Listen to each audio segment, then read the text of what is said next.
बहुत ही जायज़ है।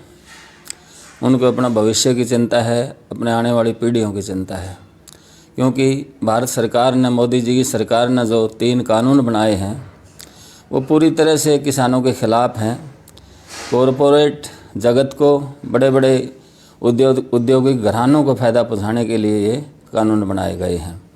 लेकिन फिर जब सरकार जानती है, मोदी जी को पता है, इनके सभी आला मंत्रियों को पता है कि इस कानून के किस मकसद के लिए बनाए गए थे।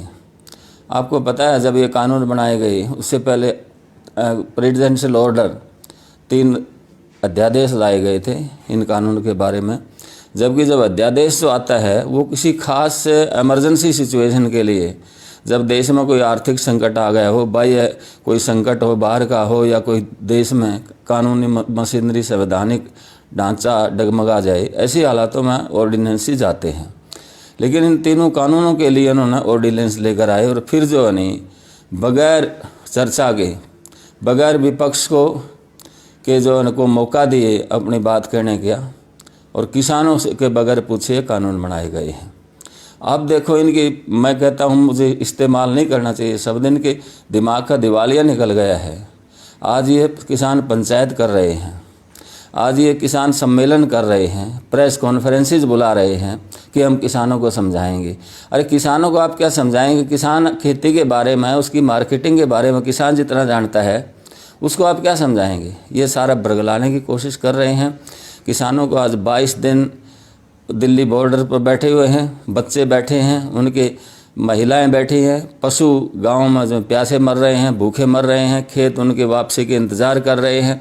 लेकिन मोदी जी फिर जो है, आज मोदी जी को कच्छ और भुज के किसान तो दिखाई देते हैं, लेकिन दिल्ली के आसपास, दिल्ली के चारों तरफ 30-30, 35-35 किलोमीटर तक किसान वहाँ पर बैठे हैं और बड़े कड़ाके की हाड़ जमाने वाली सर्दी में वहाँ मर रहे हैं किसान। काफ़ी, कम से कम 25-30 किसान वहाँ शहीद भी हो गए हैं, मर भी गए हैं। प्रधानमंत्री ने साफ कर दिया है कि कानून वापस नहीं होंगे, ये सिर्फ किसानों के हित में है। किसान बौखलाए हुए हैं या फिर विपक्षी पार्टियां किसानों को उठा रही हैं?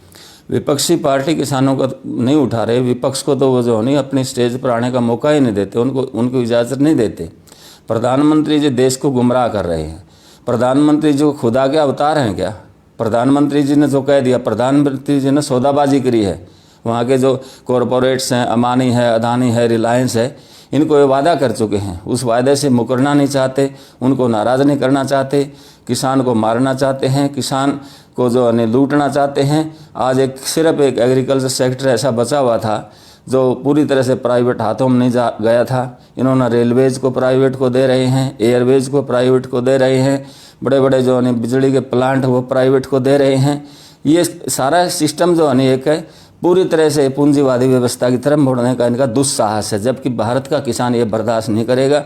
आज 63 करोड़ लोग भारतवर्ष के एक मत हैं और अपने किसानों के अंदर 2-4 किसान जो इनके चहेते हैं, जिनका अपना और कोई स्वार्थ है और कोई मकसद है, उनको बहका कर, उनको बरगला कर उनको कृषि मंत्री के पास ले जाया जाता है। वहाँ पर जो उनको झूठे सच्चे जो अपने बनाकर पैडल लेटर बनाकर कहते हैं हम किसान यूनियन है। कोई किसान नहीं है।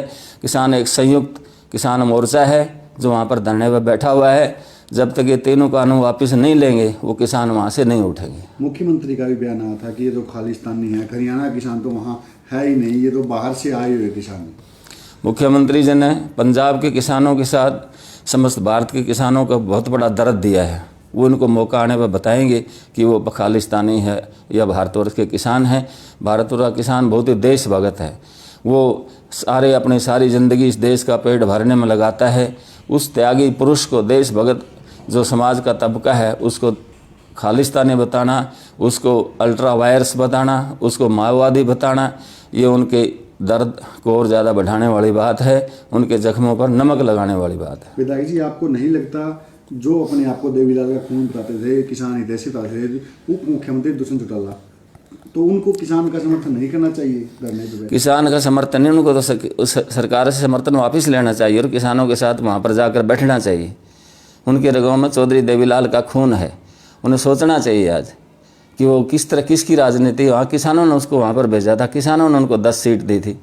किसान की राजनीति वो करते हैं और किसानों के साथ बड़ा ज़बरदस्त सौदाबाजी, धोखा वो कर रहे हैं।